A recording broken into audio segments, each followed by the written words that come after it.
Hi friends, എൻ്റെ പേര് ജിതിൻ. നാം ഇന്ന് പഠിക്കുന്നത് സ്കൂൾ ടെക്സ്റ്റ് ബേസ് ചെയ്തിട്ട് ശിലകൾ എന്ന ടോപ്പിക്കാണ്. ശിലകളുടെ മാതാവ്, അടുക്കുശിലകൾ എന്നറിയപ്പെടുന്നത് ഏതാണ്, അല്ലെങ്കിൽ കേരളത്തിൽ ഏറ്റവും അധികം കാണപ്പെടുന്ന ശില ഏതാണ്? ഒട്ടനവധി ക്വസ്റ്റ്യൻസാണ് ഈ ഒരു മേഖലയിൽ നിന്നും PSC ചോദിക്കുന്നത്. ശിലകൾ എന്ന ടോപ്പിക്കിൽ ഏറ്റവും അധികം ക്വസ്റ്റ്യൻസ് ചോദിക്കുന്നതും സ്കൂൾ ടെക്സ്റ്റ് ബേസ് ചെയ്തിട്ടാണ്.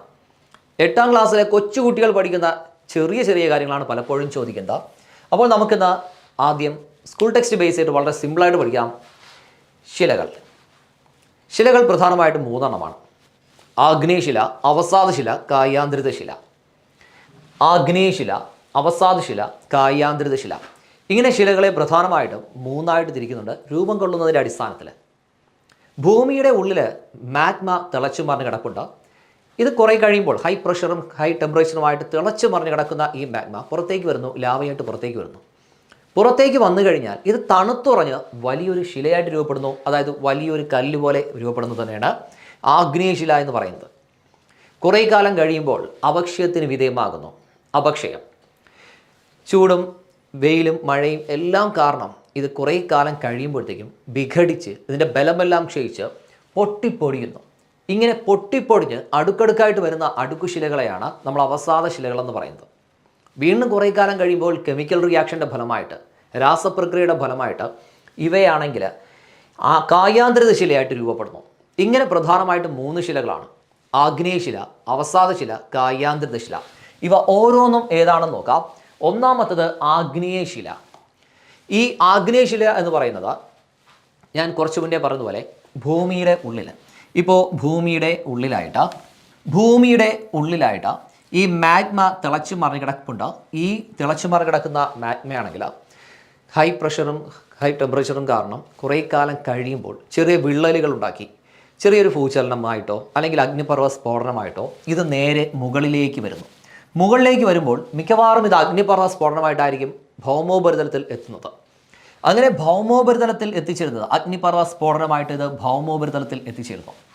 ഭൗമോപരിതലത്തിൽ എത്തിച്ചേർന്ന് കഴിഞ്ഞാൽ ഇത് അവിടെ തണുത്തുറയുന്നു.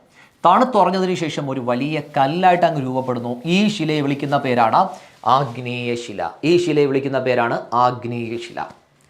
ഈ ശിലയാണ് കാലക്രമേണ വിഘടിച്ച് ഇത് പൊട്ടിപ്പൊടിഞ്ഞ് മറ്റു ശിലകളായിട്ട് രൂപപ്പെടുന്നത്. ഇത് കുറേ കാലം കഴിയുമ്പോൾ പൊട്ടിപ്പൊടിഞ്ഞ് ചെറിയ ചെറിയ അടുക്കുകളായിട്ട്, ചെറിയ ചെറിയ കഷ്ണങ്ങളായിട്ട് മാറിയിട്ട് ഇത് അവസാദ ശിലയാകും. ഇനി കുറച്ചുകൂടെ കഴിയുമ്പോഴോ കായാന്തരിത ശിലയാകും. അപ്പോൾ ഈ എല്ലാ ശിലകളും രൂപപ്പെടാനുള്ള പ്രധാന കാരണം, അല്ലെങ്കിൽ എല്ലാ ശിലകളും രൂപപ്പെടുന്നത് ഈ ആഗ്നേയശിലയിൽ നിന്നാണ്. അതുകൊണ്ട് തന്നെ മാതൃശില എന്നറിയപ്പെടുന്നതും പ്രാഥമിക ശില എന്നറിയപ്പെടുന്നതും ഏതാണ്? ഈ ആഗ്നേയശിലയാണ്. അതുകൊണ്ട് തന്നെ ശിലകളുടെ മാതാവ്, മാതൃശില, പ്രാഥമിക ശില എന്നൊക്കെ PSC എപ്പോഴും ചോദിക്കുന്നതും ഈ ഒരൊറ്റ ശിലയെക്കുറിച്ചിട്ടാണ്.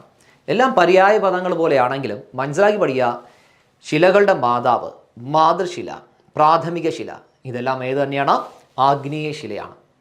ലാവ തണുത്തുറഞ്ഞുണ്ടാകുന്നത് കൊണ്ട് ലാവാശില എന്നറിയപ്പെടുന്നതും ആഗ്നേയശിലയാണ്.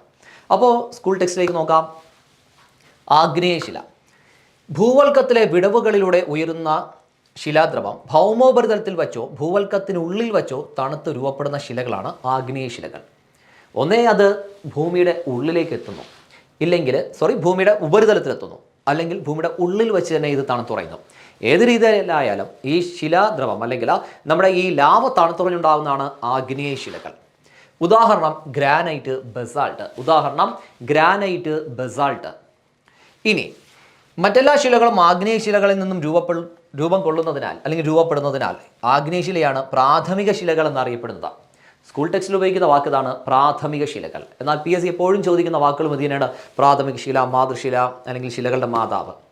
അപ്പോൾ ആഗ്നേയശില എന്ന് പറഞ്ഞാൽ ഭൂമിയുടെ വിടവുകളിലൂടെ, അതായത് ഭൂവൽക്കത്തിലെ വിടവുകളിലൂടെ ഉരുകി വരുന്ന ശിലാദ്രവം ഭൗമോപരിതലത്തിൽ വെച്ച് തണുത്തുറയുകയും പിന്നെ ഇത് രൂപപ്പെടുന്നതാണ് ആഗ്നേയശില.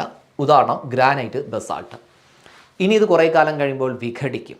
ഇതാണെങ്കിൽ ചൂടും അല്ലെങ്കിൽ നമ്മുടെ വെയിലും മഴയൊക്കെ കൊണ്ടതിന് ശേഷം ഇത് വിഘടിക്കുന്നു, ബലമെല്ലാം ക്ഷയിച്ച് പൊട്ടിപ്പൊടിഞ്ഞ് ചെറിയ ചെറിയ കഷ്ണങ്ങളായിട്ട് അങ്ങ് മാറുന്നു. പിന്നെ അറിയപ്പെടുന്ന പേരാണ് അവസാദശില. അത് കഴിഞ്ഞാൽ അറിയപ്പെടുന്ന പേരാണ് അവസാദ ശിലകൾ എന്നാണ് അറിയപ്പെടുക, സെഡിമെന്ററി റോക്സ്. കാലാന്തരത്തിൽ ശിലകൾ ക്ഷയിച്ചു പൊടിയുന്നു. ഈ അവസാദങ്ങൾ താഴ്ന്ന പ്രദേശങ്ങളിൽ പാളികളായി നിക്ഷേപിക്കപ്പെടുകയും പിന്നീട് അവ ഉറച്ച് വിവിധ തരം അവസാദ ശിലകളായി രൂപപ്പെടുകയും ചെയ്യുന്നു. പിന്നീട് അവ വിവിധ തരം അവസാദ ശിലകളായി രൂപപ്പെടുകയും ചെയ്യുന്നുണ്ട്. അപ്പോൾ ഇത്തരത്തിലുണ്ടായിരിക്കുന്നതിൻ്റെ ഉദാഹരണം, അതായത് അവസാദ ശിലകളുടെ ഉദാഹരണമാണെങ്കിൽ മണൽക്കല്ല്, ചുണ്ണാമ്പ് കല്ല്. മണൽക്കല്ല്, ചുണ്ണാമ്പ് കല്ല് പാളികളായി രൂപപ്പെടുന്നത് കൊണ്ട് തന്നെ അവസാദ ശിലകളെ അടുക്കുശിലകൾ എന്നും അറിയപ്പെടുന്നുണ്ട്. പാളികളാൽ രൂപപ്പെടുന്നത് കൊണ്ട് തന്നെ ഇതിനെ അടുക്കുശിലകളെന്നും അറിയപ്പെടുന്നുണ്ട്. അപ്പോൾ ആദ്യം രൂപപ്പെട്ട ആഗ്നേയശില കുറേ കാലം കഴിയുമ്പോൾ വിഘടിച്ച് ചെറിയ ചെറിയ കഷ്ണങ്ങളാകുന്നു, അല്ലെങ്കിൽ ചെറിയ പീസുകളായതിനു ശേഷം താഴ്ന്ന പ്രദേശങ്ങളിൽ ഇത് നിക്ഷേപിക്കപ്പെടുന്നു. അങ്ങനെ രൂപപ്പെടുന്നത് അടുക്കുശിലകൾ എന്നറിയപ്പെടുന്നു. അതാണ് അവസാദ ശിലകൾ, അല്ലെങ്കിൽ സെഡിമെന്ററി റോക്ക് എന്ന് പറയുന്നു. ഉദാഹരണം ചോദിച്ചു കഴിഞ്ഞാൽ ചുണ്ണാമ്പ് കല്ലും മണൽക്കല്ലും. ചുണ്ണാമ്പ് കല്ലും മണൽക്കല്ലും. ഇനി വീണ്ടും കുറച്ച് കാലം കഴിയുമ്പോൾ ഈ കാണുന്ന അവസാദ ശില വീണ്ടും ഇത് വിഘടിക്കുന്നുണ്ട്. വിഘടിക്കുക എന്ന് പറയുമ്പോൾ പ്രധാനമായിട്ടും കെമിക്കൽ റിയാക്ഷനാണ്. ഉദാഹരണത്തിന് ഒരു ആണി അല്ലെങ്കിൽ ഒരു ഇരുമ്പിലുള്ള ഏതൊരു വസ്തുവും തുരുമ്പിക്കുന്നത് പോലെ, ഒരു ആണി അല്ലെങ്കിൽ ഇരുമ്പിലുള്ള ഒരു വസ്തുവാണെങ്കിൽ തുരുമ്പിച്ച് കഴിഞ്ഞാൽ കുറച്ച് കാലം കഴിയുമ്പോൾ അതിൻ്റെ നിറത്തിൽ വ്യത്യാസം ഉണ്ടാകും. ഉദാഹരണത്തിന് ഒരു ആണി തന്നെ ഇരുന്നോട്ടെ, ഇരുമ്പിലുള്ള ഒരു ആണി. ഇരുമ്പിലുള്ള ഈ ആണി കുറച്ച് കാലം കഴിയുമ്പോൾ തുരുമ്പിക്കും, നിറം ചുവപ്പായിട്ട് മാറുന്നുണ്ട്. അതുപോലെ തന്നെ ഇതിൻ്റെ ബലം ക്ഷയിക്കും, കാരണം തുരുമ്പിക്കുന്നില്ലേ.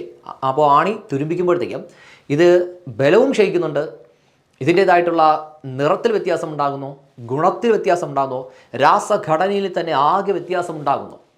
ഇത്തരത്തിൽ നമ്മുടെ മണ്ണിന് അല്ലെങ്കിൽ ശിലകൾക്കും ഇത്തരത്തിലുള്ള പ്രോസസ്സിംഗ് ഒക്കെ നടക്കുന്നുണ്ട്. അത്തരത്തിലുണ്ടാകുന്നതാണ് അടുത്തത് കായാന്തരിത ശില. കായാന്തരിത ശില എന്നാൽ ഉയർന്ന മർദ്ദം മൂലമോ താപം മൂലമോ ശിലകൾ ഭൗതികവും രാസപരവുമായ മാറ്റങ്ങൾക്ക് വിധേയമായിക്കൊണ്ടേയിരിക്കുകയാണ്. അപ്പോൾ ഉയർന്ന മർദ്ദം മൂലമോ താപം മൂലമോ ശിലകൾ ഭൗതികമായും രാസപരമായും മാറ്റങ്ങൾക്ക് വിധേയമായിക്കൊണ്ടിരിക്കുകയാണ്. ഇത് കായാന്തരിത ശിലകൾ രൂപപ്പെടുന്നതിന് കാരണമാകുന്നു. ഉദാഹരണം മാർബിളും സ്ലേറ്റും. ഈ കേരളത്തിൽ ഏറ്റവും കൂടുതൽ കാണപ്പെടുന്നത് കായാന്തരിത ശിലയാണ്. കായാന്തരിത ശിലകളാണ് കേരളത്തിൽ ഏറ്റവും കൂടുതലായിട്ട് കാണപ്പെടുന്നത്.